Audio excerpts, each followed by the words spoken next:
In this video, I'm going to show you how to take tools that were created to give you flat designs and turn them into something sculptural and uniquely your own. Hey there, Sandy, Huntress here for CreateAlong, bringing you another polymer clay tutorial, this time using supplies from the Boho Bloom box. The first thing you want to do when starting any project, and probably you do it whether you realize it or not, is choose a color palette.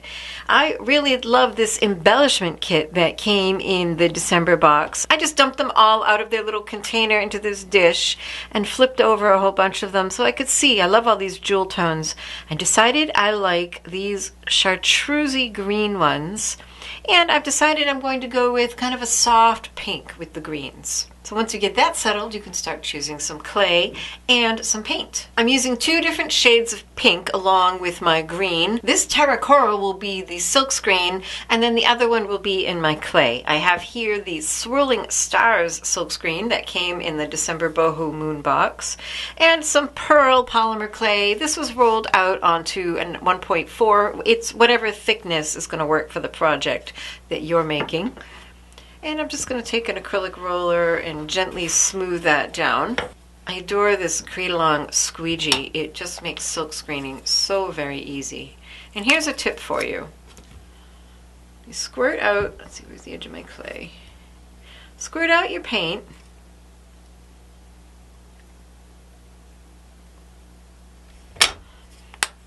And then open the top. Set that right there for the moment. Use your squeegee. You can also just use like an old gift card.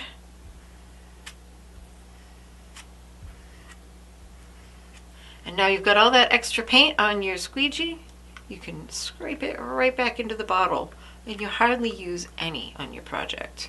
The most important thing now is to take this silk screen and wash it immediately, because if you let the paint dry in there, your silk screen will be unusable. Once your paint is all dry, you can use your cutters to choose an area that you want to further embellish. This saves you from having to do the entire thing. I'm using the large droplets cutters that came in the Boho Bloom box. And you just kind of take your time and find a composition that works. Look for areas where you can place your focal points. So like this one's kind of cool, because I've got the star there, so maybe I will add one of these star gemstones. One of these rhinestone pickup tools is very handy. So I think I'll just put that right there. And these are hot fix. You can tell they're hot fix because they have kind of a grid on the back, and that's the adhesive that will melt in the heat of an oven. So in this case, I think I'm going to put the star down there, and then those three large dots will be places to put my chartreuse stones. So you don't need to press them very hard, just give it a little bit of pressure. Sometimes I flip my pickup tool around and just press it. You just want good contact so that the adhesive makes good contact with the clay. So what we're doing is, we're using the design of the silkscreen as a starting place, a jumping off point for creating our own designs. It just saves some of the work for you having certain elements already planned. Now you notice when I take the cutter away, it looks like so much nothing. But when you put the cutter back, then you really see the composition. So you want to keep putting the cutter in place as you work and just check to see that you're happy with what's going on. Now I mentioned that I wanted to do a very pale pink motif here, and this paint color is actually my darker shade, and what I'm going to do is mix up a very, very light shade. And one way you can test your colors is by making a sample, and in this case your sample will be plenty of clay. I tested this first with 10 parts of the pearl to 1 part of this darker pink, and this was the shade I came up with, and it was still just a little darker than I wanted.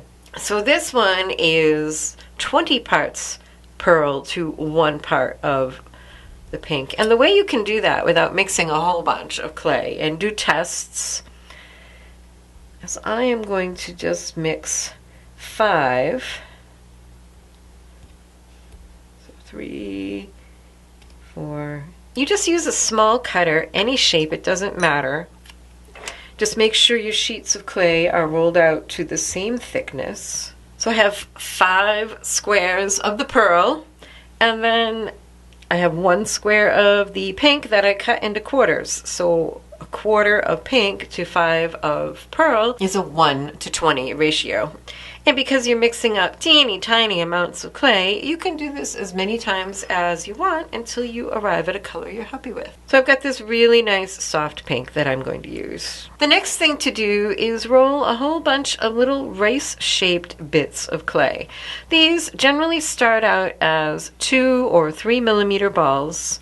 And my clay is very cold right now, so it's crumbly. I ended up using about 2 dozen on a shape this size.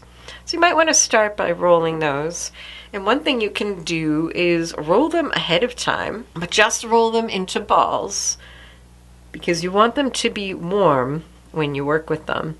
So then you can roll them into rice-shaped bits from ball shapes, and that will soften and warm up the clay.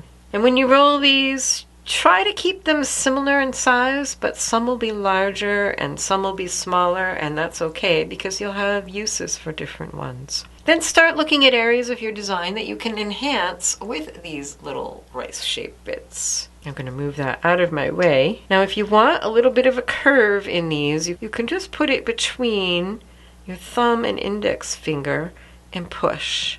And see, that gives it a little bit of a curve. And I would recommend adding a super thin amount of liquid clay to the areas, you want to embellish. I'm just using my finger to gently smear it on. You can also use a small brush. Then you can start placing your pieces. And the most helpful tool I have found for this is a bent needle tool. You can use that to do several things. Nudge it into position, press it into place along with adding some texture, and this will also help firm it down into the clay so it doesn't pop off after baking. So just that little bit of a curve really gives it some nice grace. Now remember, you don't have to follow the design exactly, but you can use it as a guide. It's just a jumping off point. You can improvise on this, add, take away. And remember to keep bringing in your cutter to check your composition and see if you're happy with it. You can also take your bigger balls and roll them a little bit longer and skinnier, and then curl over the tips. Again, it's just gentle nudges with your finger, like that. So I could follow this design. Of course, I'd fill in the other ones. And of course, you can just do dots as well. Again, let me check with my cutter. So like right here might be a good place for a dot. And I should probably put some liquid clay on there. Let's just pretend I have. And then I have a 1 millimeter dotting tool. You do want to warm this up in your fingers because otherwise when you press on it, it will just crack instead of spreading out smoothly. So all these little texture marks you make will show up when you antique it later. Now here's one I did earlier. So we've got our little swirls. We've got our fanned out bits. Here's a longer one curving around that rhinestone. I even made a little flower with a dot in the middle. This is a 2 millimeter hot fix that didn't come in this kit. It came in a different CreateAlong box. Added some little teardrop shapes here. And it's a good idea to do some that are beyond the edges of your shape, and then they get trimmed off when you do cut out your design with the cutter. It's also a nice touch, if you know where you want to put the hole, to add a larger dot there and press into it. It just looks really neat and kind of reinforces it, makes it look a little bit more finished. So for a final touch, if you aren't planning on adding a clay border or anything to this, you can finish the edges with a paint marker. This is a Deco Color paint pen. It works great on all of the polymer clay brands I've tried as long as you add it to the unbaked clay first. Add it to the clay before you bake it, and then it will be on there permanently after baking. You can add it after baking and then bake it again, but it's not as permanent. And what you don't want to do is add it to baked clay and not bake it, because it will just scrape right off. And the way these work is you shake them up a little bit, and then you have to pump it to get the paint flowing. And it can take some patience. There, that took a little while. You want it to be flowing so that you have a nice little puddle of paint. There we go. And then just ever so gently pick up your piece and add this paint to the edges, and you'll have a great finished edge. You can always add a backing and then add more paint marker to the edges of the backing.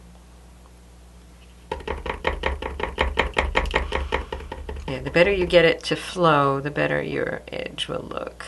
And there you go. You can use these for earrings, necklace, pendants.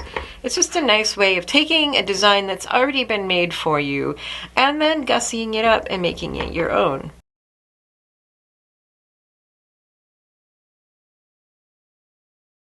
After it's baked, you can antique it and bring all those details that you worked so hard to add. This one was antiqued with just some sepia, which is kind of a lighter brown shade, because I was going for such a soft effect. So once again, this is Sandy Huntress for CreateAlong, wishing you happy creating.